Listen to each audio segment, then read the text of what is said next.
Hi, I'm Phil. And I'm Taylor. And welcome to 2 Minute Science.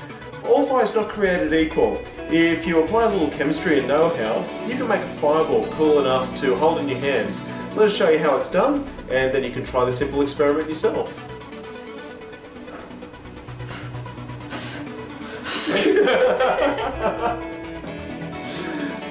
Let's try it. All right.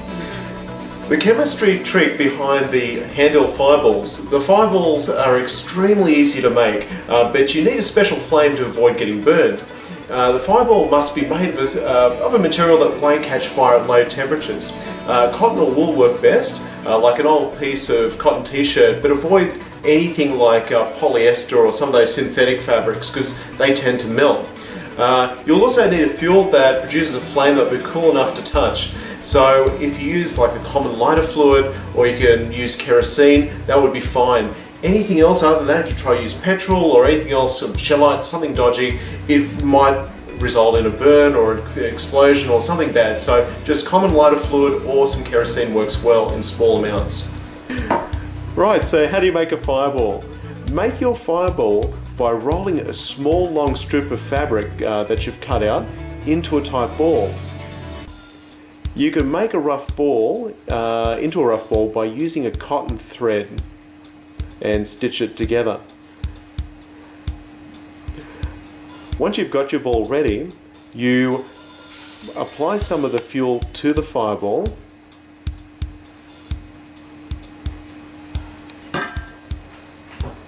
You light it.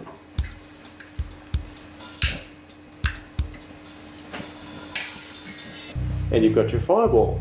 Of course, you can blow this out when you're finished and use it again and again.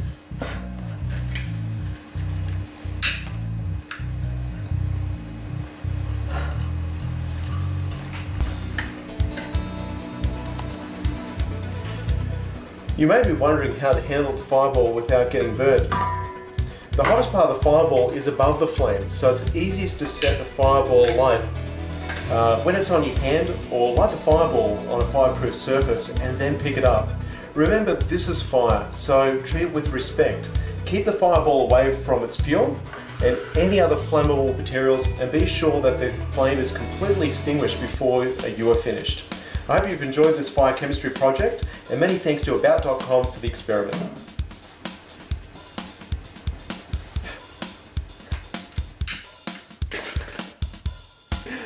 Thanks for joining us for another episode of 2 Minute Science. If you've got any questions, feedback, or want to get involved, please contact us at 2minutescience@gmail.com, or visit us at Facebook at facebook.com/2minutescience. Yeah!